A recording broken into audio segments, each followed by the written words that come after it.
Nous sommes de retour dans le monde en 7 avec nos invités, Louis Magloire Kemayo, journaliste et écrivain, Eric Johnson, directeur de publication de l'Union, et le rédacteur en chef de Flambeau des démocrates, Magloire Teko Kenvi.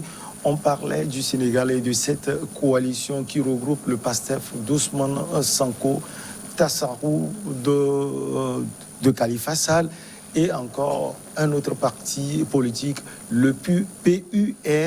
Alors, Eric Johnson, vous aviez la parole. L'objectif, c'est de gagner les élections locales à venir, on l'a déjà dit. Mais l'objectif sous-jacent également, c'est de faire bloc face au président Macky Sall. Oui, je disais que l'opposition doit plutôt se concentrer sur ces élections. Vous savez, ces coalitions circonstancielles, le plus souvent, ont des objectifs bien déterminés, mais à la fin, ce qu'on remarque, c'est que ces coalitions même,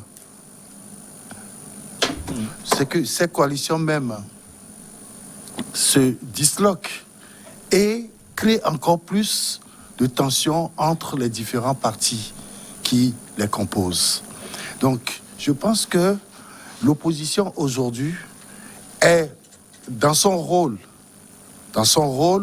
de veille du respect de la Constitution, mais l'opposition n'adopte pas encore, pour moi, la stratégie nécessaire pour éviter qu'on touche à la Constitution, pour la révision de la Constitution, pour quelle stratégie permettre... concrètement elle doit adopter, Eric Johnson? Oui, mais nous sommes sur un terrain politique.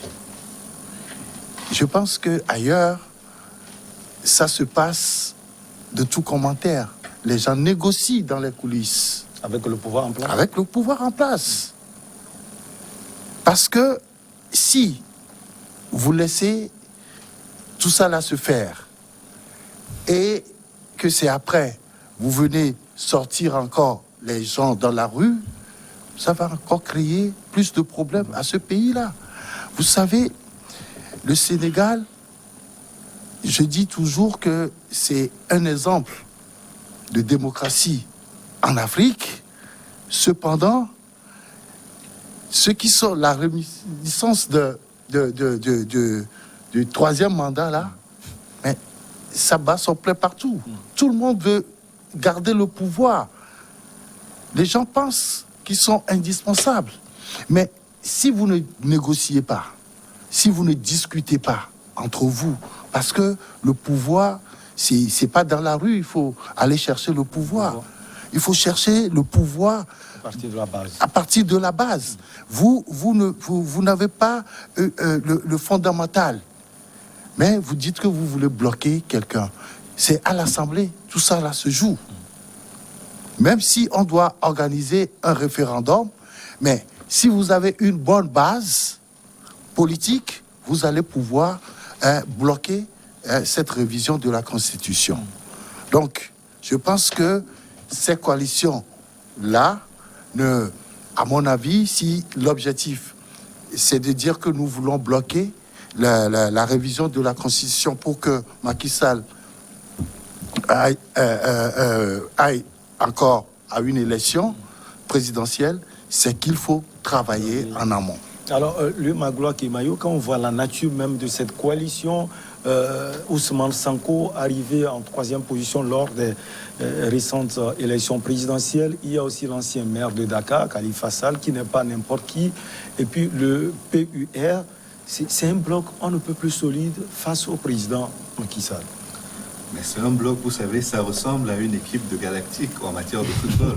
C'est pas parce que vous alignez une équipe de Galactique que la victoire vous est acquise, que vous aurez le championnat et que vous aurez la Champions League par la suite. C'est le système de jeu. C'est le système de jeu. Il faut un fond de jeu, il faut que la complémentarité existe, il faut qu'il y ait un esprit d'équipe. Et malheureusement, pour l'instant, nous sommes au Sénégal dans une association de personnalités de forte tête, avec une popularité certaine, mais il n'est pas certain qu'il fasse équipe le moment venu pour battre Macky Sall. Et c'est ça qui est inquiétant, parce que nous avons deux problèmes de réputation. Le premier, c'est que, comme le rappelait Eric Johnson, le Sénégal était une référence démocratique en Afrique de l'Ouest, notamment en Afrique de l'Ouest francophone. Et le président Macky Sall est arrivé au pouvoir parce que les Sénégalais ne voulaient pas accorder un troisième mandat à son prédécesseur, Maître Abdoulaye Wade. Donc, ce qui serait le plus déprimant aujourd'hui, c'est qu'il y ait une négation de ces deux affirmations. Que l'on se retrouve à dire que la démocratie sénégalaise a régressé et que Macky Sall, qui était présenté comme le défenseur de la Constitution pour empêcher le Maître Abdoulaye Wade de briguer un troisième mandat et de le gagner, que c'est lui qui est en train de se comporter exactement comme celui contre lequel il s'est battu. Donc je pense que le problème, il est là. Et pour l'opposition, le vrai problème est celui de savoir si on veut juste remplacer une personne ou si on veut avoir la bonne méthode pour imposer à cette personne de ne pas gagner. Parce que malgré tout ce que l'on veut dire, le président Abdoulaye Wade est quand même arrivé au deuxième tour de l'élection effectivement. présidentielle. Il s'est représenté, il a été battu. Il a été battu parce que les Sénégalais n'en voulaient pas. C'est pas parce que les leaders de l'opposition n'en voulaient pas. C'est que les leaders de l'opposition n'en voulaient pas. Et la population a suivi les leaders de l'opposition. Donc c'est un travail de fond qui doit être fait aujourd'hui pour non seulement s'assurer que la victoire va être acquise, mais qu'elle sera acquise sur une base saine, qui n'est pas celle des personnes, mais des programmes et surtout des coalitions efficaces. Nos partis d'opposition en Afrique francophone ont cette faiblesse de ne pas avoir assez de moyens pour mener des campagnes sur le long terme et de manquer également de moyens humains pour être présents dans les bureaux de vote et s'assurer que quand les votes sont exprimés, ils ne sont pas trafiqués. J'aurais compris que ces partis-là s'allient sur cette base pour dire, nous, on a un fief qui est celui-ci, on va le tenir et sur les autres zones, on vous laissera faire le travail. Et donc, on se répartit les tâches pour que les candidats aillent, ne se marchent pas sur les pieds, en gros. Et que si on a un candidat du PUR qui se retrouve face à un candidat de Khalifa Sall, qu'il ne soit pas son adversaire. Au contraire, ils allient leurs forces pour battre le parti de Macky Sall. Mais ce n'est pas à ça que l'on assiste aujourd'hui. On assiste juste à poussez-vous de là que je m'y mette. Et si aucune précaution n'est prise, au-delà des élections intermédiaires, ils pourraient perdre l'élection présidentielle aussi. Et je ne sais pas s'ils auraient autre chose à faire que n'avoir que leurs yeux pour pleurer. Donc j'espère pour le Sénégal que l'on n'en arrivera pas à cet extrême. Il y a quand même une culture politique et une culture tout court de citoyens qui fait qu'aujourd'hui, le Sénégal évite de tomber dans des embrasements comme ceux que l'on a connus dans beaucoup de pays voisins. Mais il ne faut pas trop jouer avec le feu. Magloire Teko Kenvi, ce qui est remarquable, c'est que le PDS, le parti de l'ancien président Abdoulaye Wade, ne fait pas partie de cette coalition et par le truchement d'un communiqué, le PDS dit plusieurs jeux dans l'ombre ainsi que des subterfuges qui plombent toute initiative de cette nature. Nous avons été pris au dépourvu et déplorons la méthode. Alors, le PDS, pourquoi il ne fait pas partie de cette coalition? C'est sa volonté. Et tout dépend de la manière dont la coalition a été constituée. Voyez-vous, c'est ce qu'on essayait de dire. C'est-à-dire que l'idéal poursuivi, il est bien. Mais je crois que c'est ce genre d'événements qui, dans le temps ou sur le temps, vont participer à disloquer la dynamique en cours. C'est-à-dire quoi? Oui, l'adversaire commun à eux tous, c'est Macky Sall. Et naturellement, pas sa personne, mais sa conviction peut-être de briguer un troisième mandat. Mais je crois que ce qu'il ne faut pas perdre de vue ici, c'est de ne surtout pas dissiper les énergies. Ils ne sont pas obligés de faire marche commune dès le départ, parce que c'est une longue marche. Il peut arriver à un stade donné où ils seront obligés de faire chemin ensemble. Mais je crois que pour le moment, ce que reproche le parti d'Abdoulaye Wade à la coalition, si tel est que ça a été ainsi fait sans un travail qui a été fait à la base pour pouvoir faire adhérer le parti à la dynamique de la coalition, je crois que ce n'est pas un bon début, ce ne sont pas de bons signaux. Mais en même temps, je considère que ça ne doit pas être une raison qui puisse distancer encore plus les deux camps, parce que dans cette lutte-là, chaque parti est important dans le jeu. Vous l'avez vu quoi qu'on dise, le parti d'Abdoulaye Wade, il joue un grand rôle sur l'échiquier de l'opposition, de la même que les autres qui ont participé à créer la coalition, notamment le jeune Sonko. Ousmane Sonko. Aujourd'hui, le plus important, c'est de travailler à mettre toutes les forces de leur côté pour ne pas surtout perdre de vue l'essentiel. Et comme Eric l'avait dit, je crois que aujourd'hui, ailleurs, des gens parlent de stratégie, de maillage du territoire et tout. Moi, je ne vais pas proposer une stratégie à l'opposition sénégalaise. C'est eux qui sont beaucoup plus proches du moulin, c'est eux qui entendent le bruit du moulin. Je crois qu'il leur revient, après analyse des éléments et forces en présence, de définir la stratégie qu'il faut. Mais je voudrais que la coalition telle qu'elle est prenne en compte véritablement ce petit reproche que la coalition, en partie de Abdoulaye Wade, a fait, pour qu'ils puissent encore se retrouver et redéfinir de base saine. Parce que moi, je ne vais pas peut-être en vouloir à un parti de ne pas adhérer à la coalition, parce que généralement, ça n'amène nulle part. Parce que n'oublions pas qu'avec le temps, il y a des intérêts qui rentrent en jeu, et c'est là où on sent des velléités de gauche à droite, et généralement, les gens ne se comprennent pas.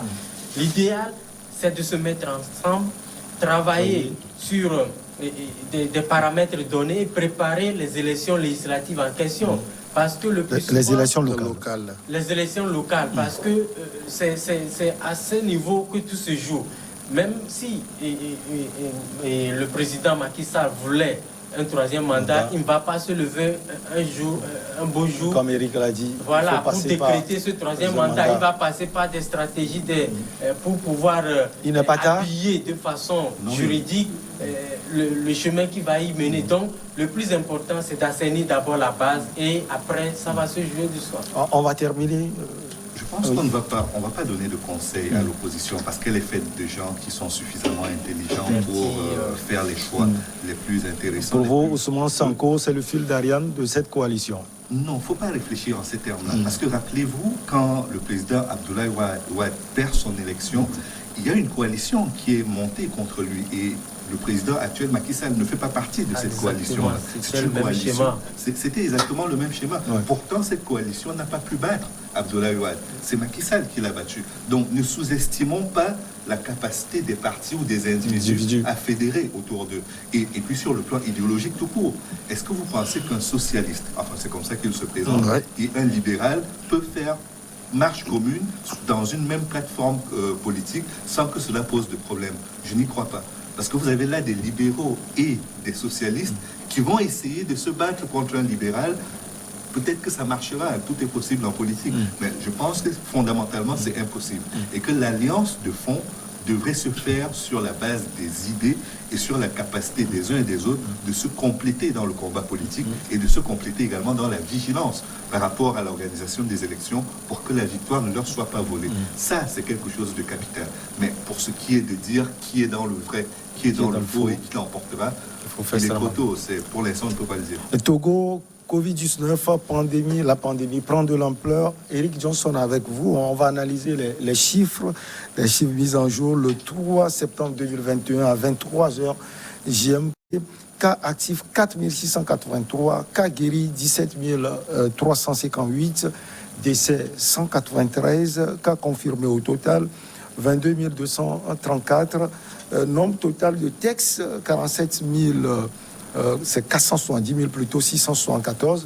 Alors, pour ceux-là qui vont faire le vaccin, on a un pourcentage de 60,89 pour 1000, si on peut le dire, Eric Johnson. Et à partir de ces chiffres, on dit la pandémie prend de l'ampleur dans votre pays. Oui.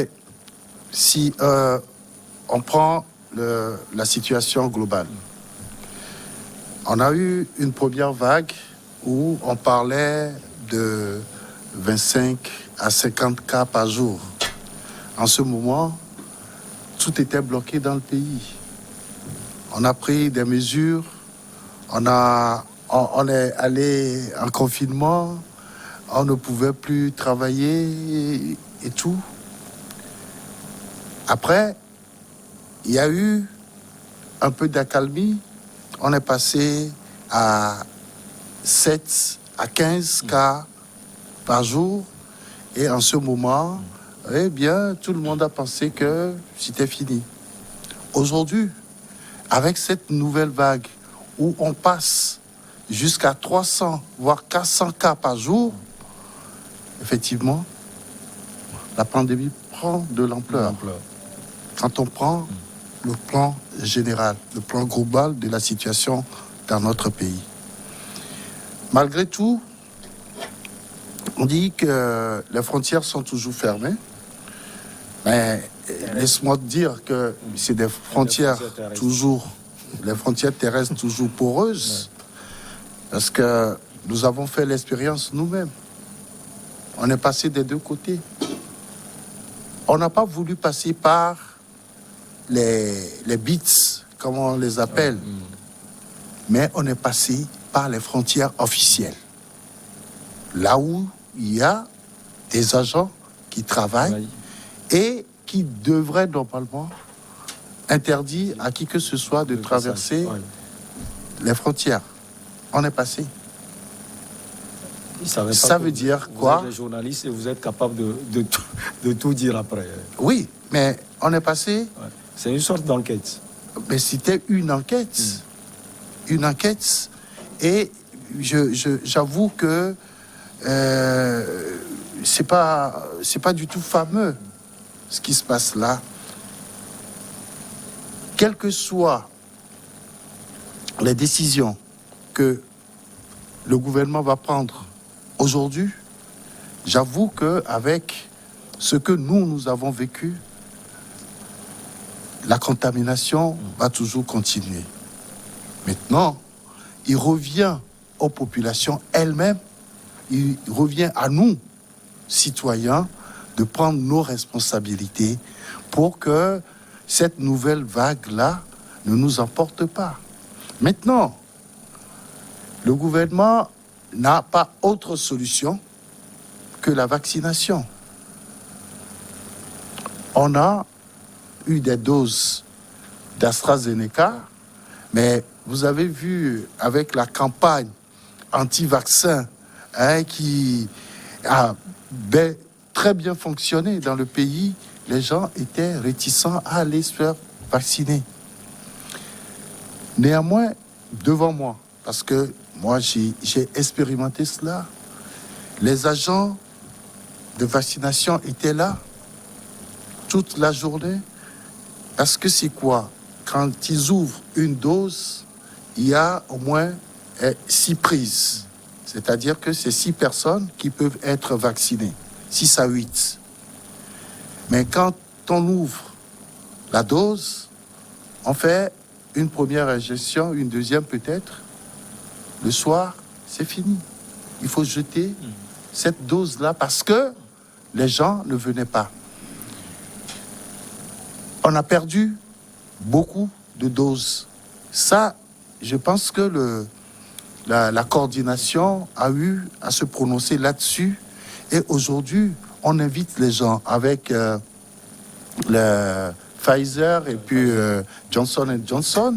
Si... porte aussi votre nom. Je pense que les populations doivent prendre la mesure de la chose. Quand on dit que la pandémie prend de l'ampleur, ça prend effectivement de l'ampleur si avec les mêmes tests qu'on a toujours fait, on se rend compte qu'il y a 300 à 400 personnes qui sont contaminées par jour. Attention, d'ailleurs, au niveau du CHR de Lomé commune, il n'y a plus de place pour les hospitalisations.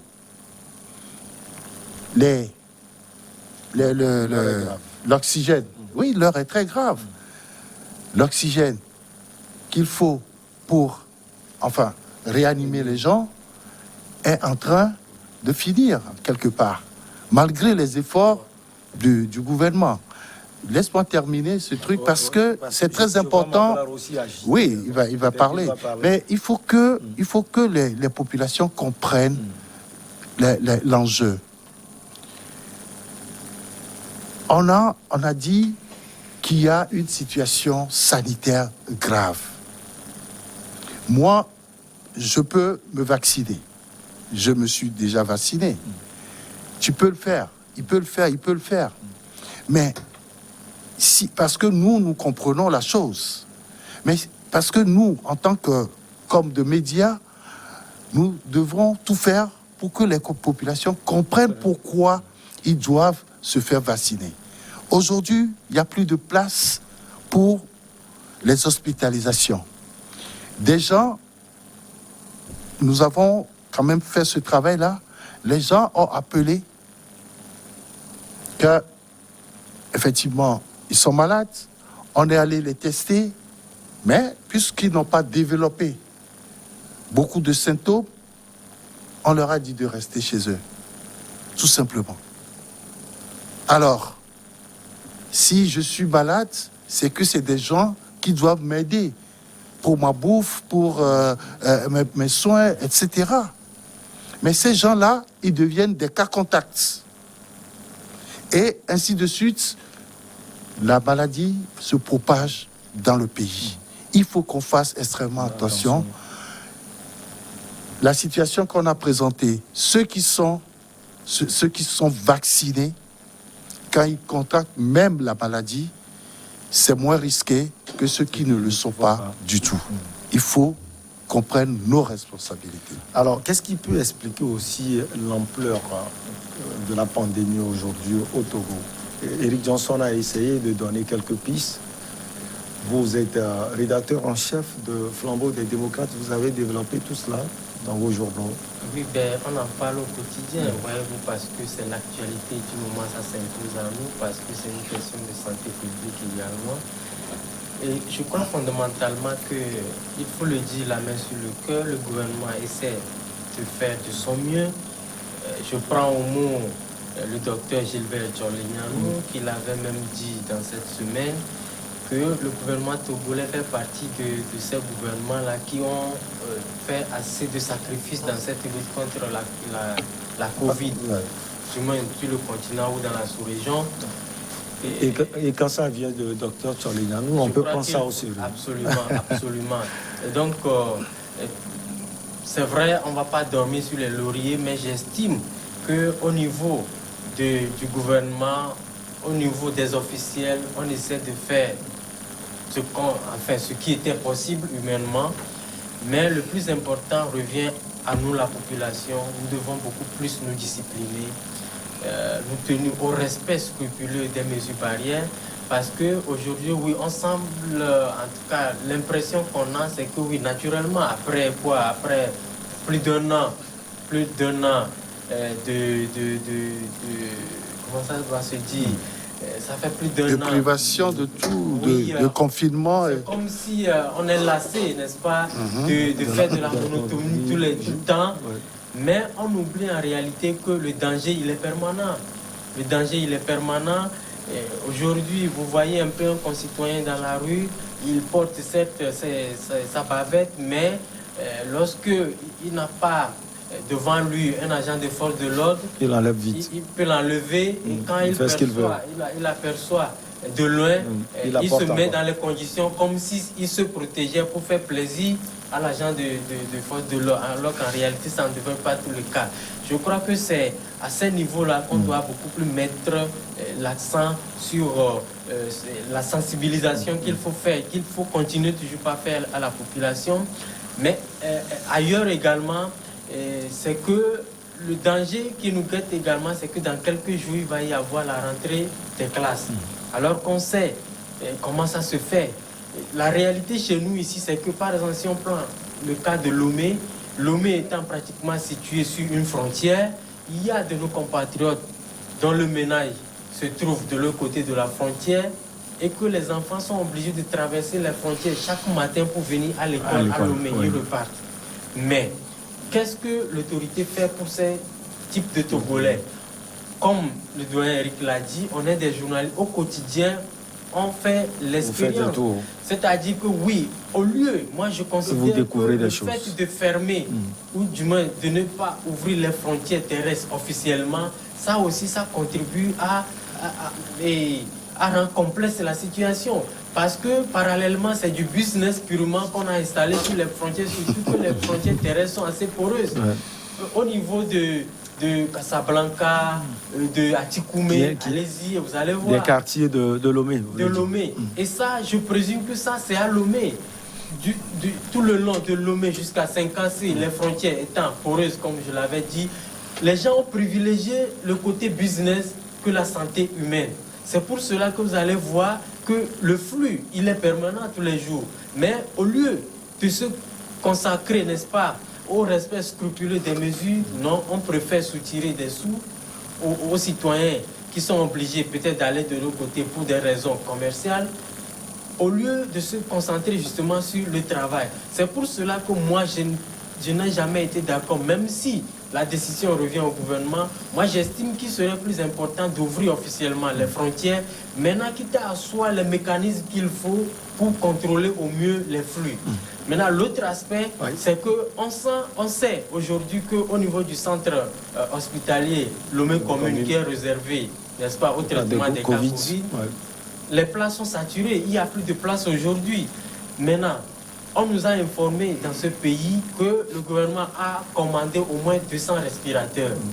Je me dis, si effectivement on a les 200 respirateurs à disposition aujourd'hui, on pouvait faire mieux, c'est-à-dire on pouvait encore créer d'autres centres pour pouvoir accueillir les gens. Entre-temps, on avait réquisitionné même des hôtels carrément. On nous a parlé de l'hôtel Idaoba, par exemple, qui, je crois, n'est plus opérationnel. Bon, entre griffes, je ne sais pas si ça a évolué entre-temps. Si Lomé commune est saturé et que nous avons au moins 200 respirateurs commandés, il n'y a que 32 places, je crois. 30 places.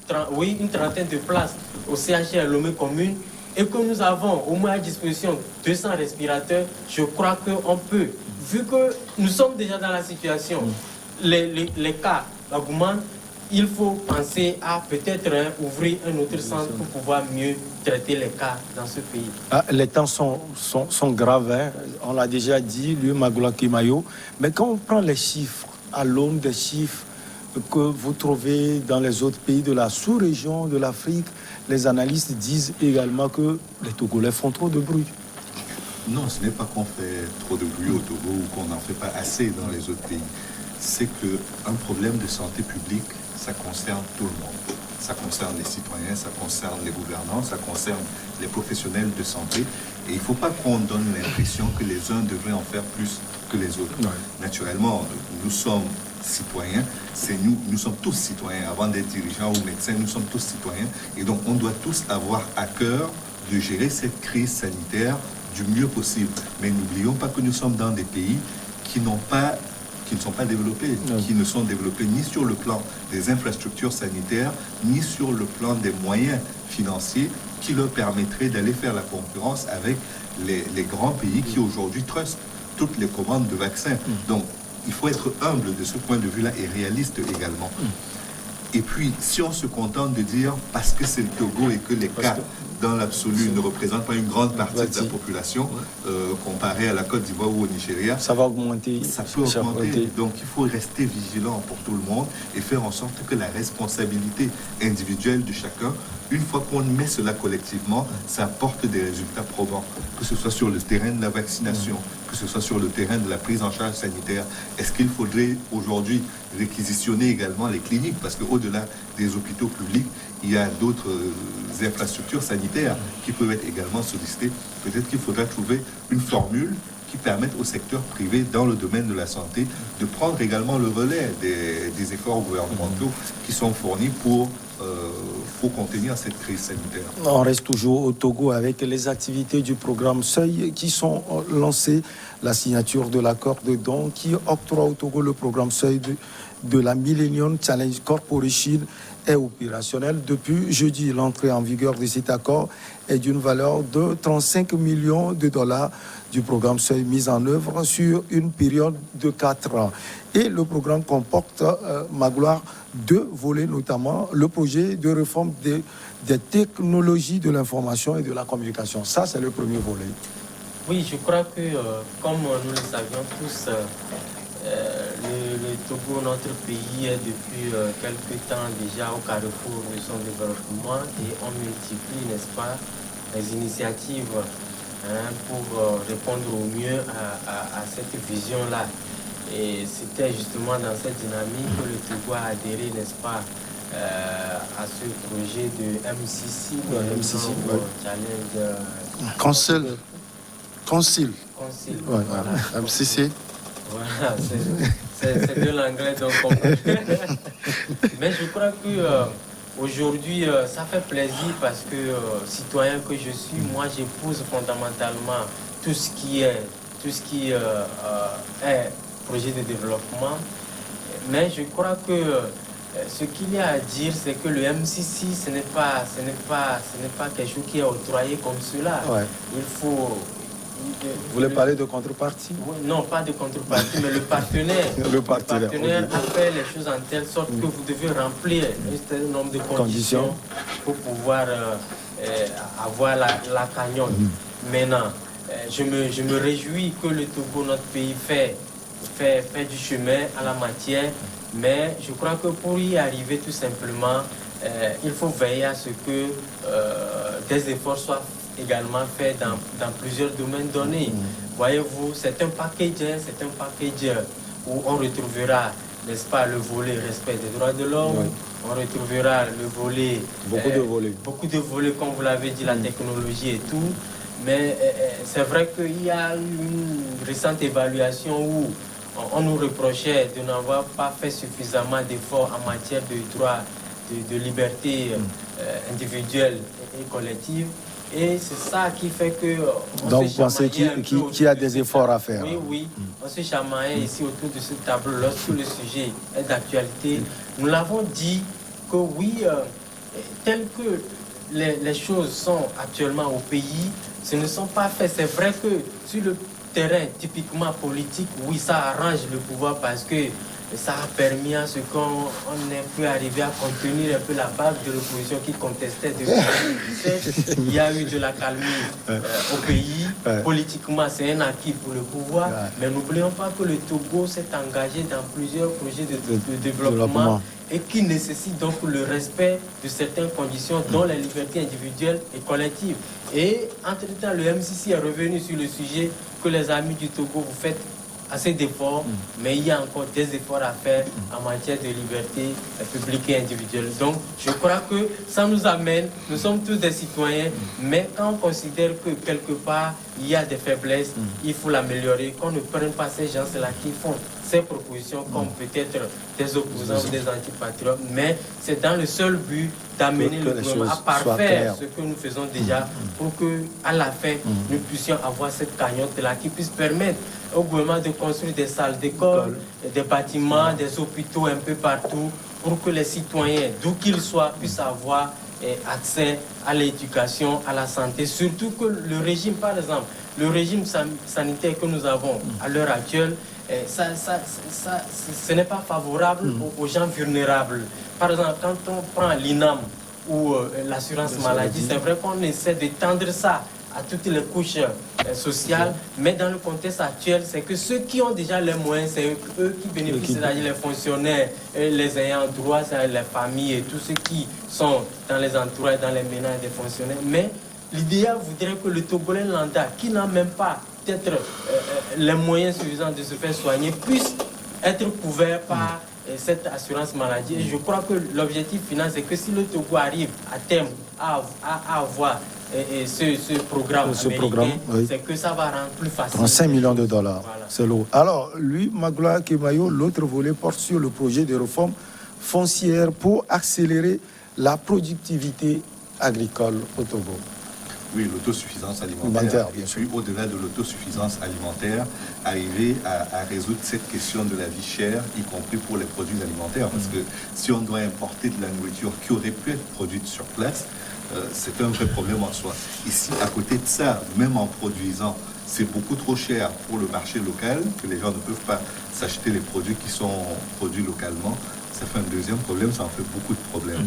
Mais Moi, je crois qu'il faut avoir une vue beaucoup plus globale de la situation. C'est que là, nous parlons de la coopération avec un partenaire. Un partenaire.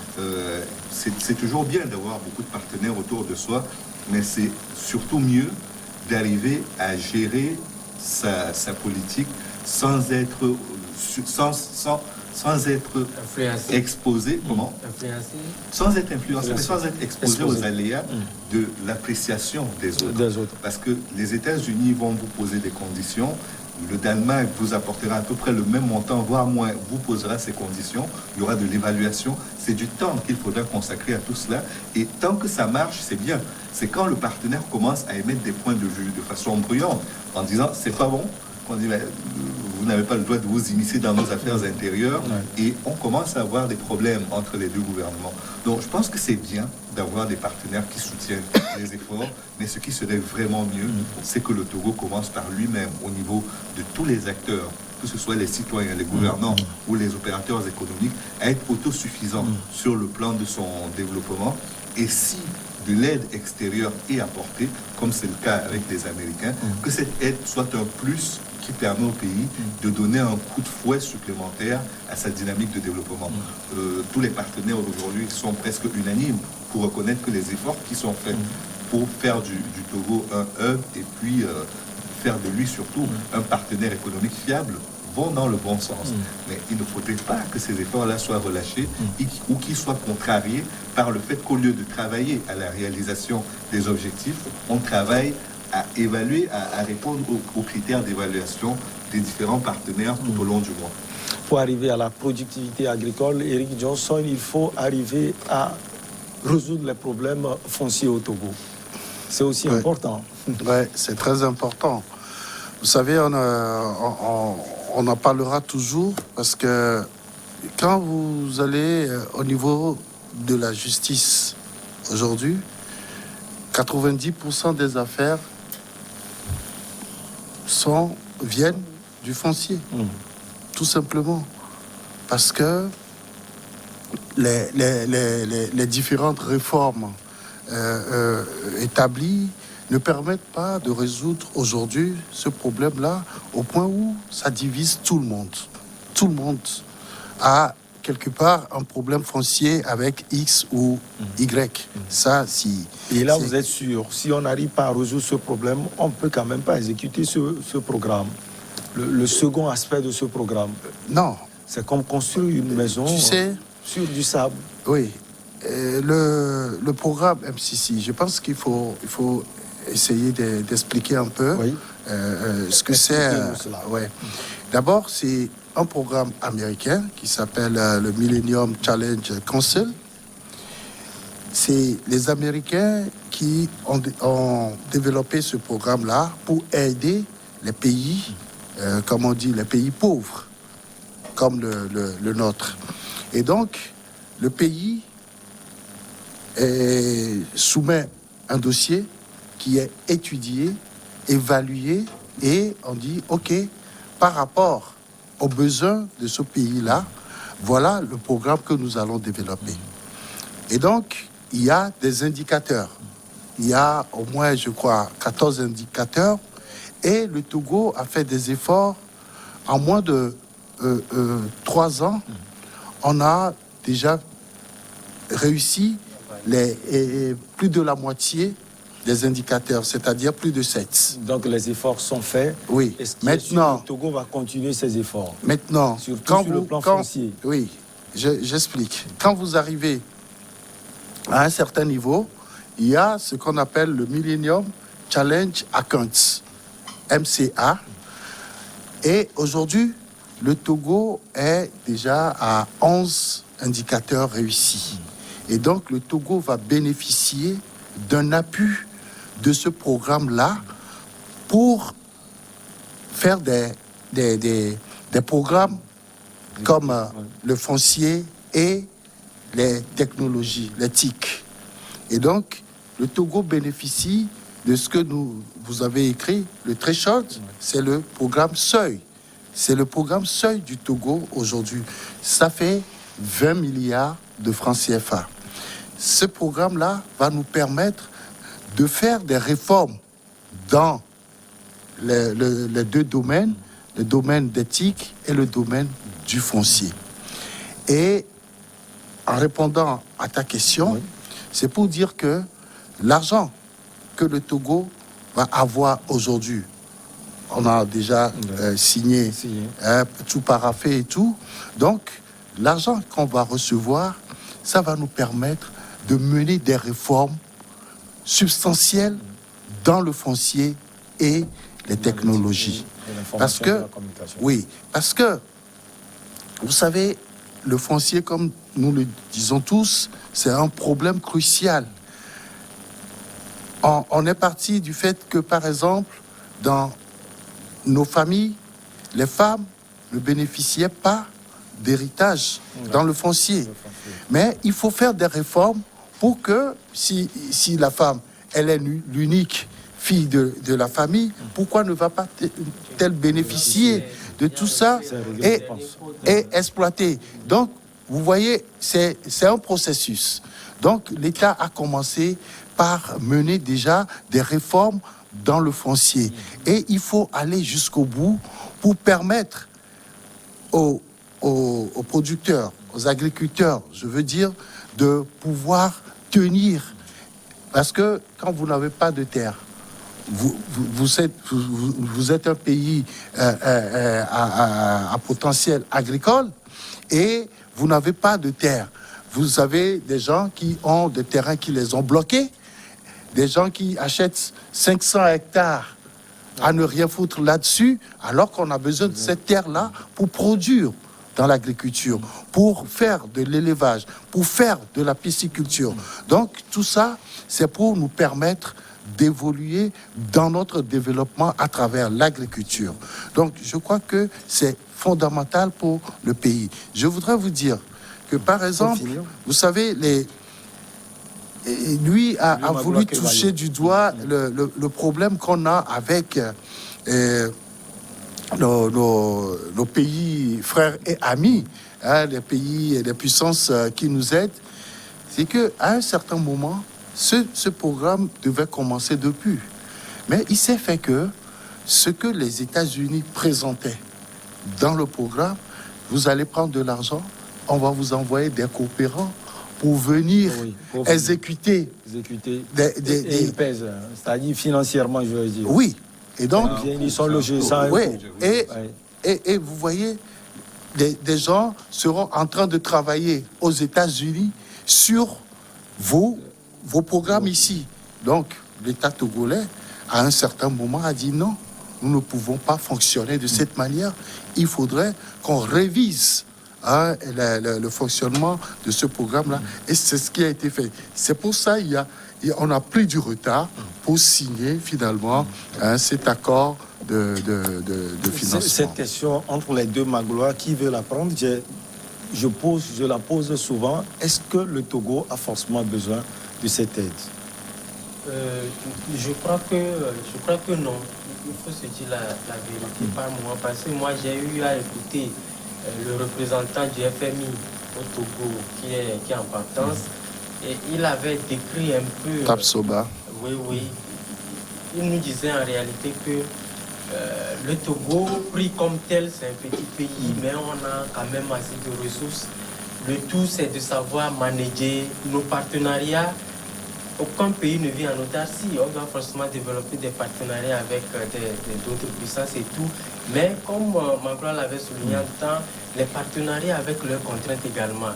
Vous êtes dans la posture de demandeur ou de commandeur. Le mania qui est là, qui va venir à votre rescousse, il vous impose par moment des choses qui ne vont pas avec vos principes. Mais l'idéal, c'est que le peu que vous avez, que vous ayez travaillé sur ça pour que ça puisse vous permettre d'être autosuffisant.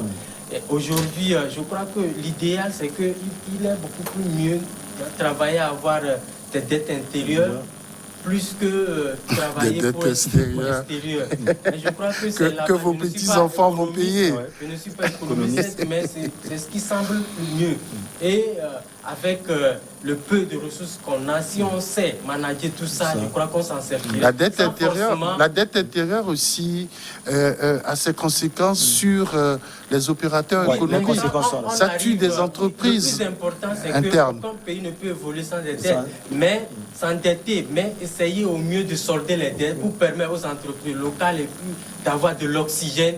Et essayer, par exemple, quand on prend le PND, c'est basé à plus de 3 cas. Plan national de développement. Voilà, sur la feuille de route. Sur le secteur privé. Alors, si on insuffle de la bonne dynamique au secteur privé, je crois qu'on pourra s'en sortir au mieux, sans forcément trop s'ouvrir à l'extérieur. Mais, je le dis, on ne peut pas évoluer en autarcie, mais le mieux, c'est de concentrer sur ce qui est local, essayer de bien manager. Le secteur privé aussi a ses soucis, parce qu'il faut voir un peu ce qui se passe au niveau de la Chambre du commerce.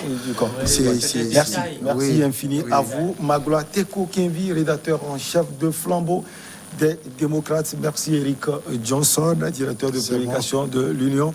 Lui Magloire Kemayo, infini merci à vous. Vous êtes journaliste et écrivain. Merci pour votre fidélité toujours renouvelée. On se retrouve donc la semaine prochaine, toujours avec le même plaisir. Excellente suite de nos programmes.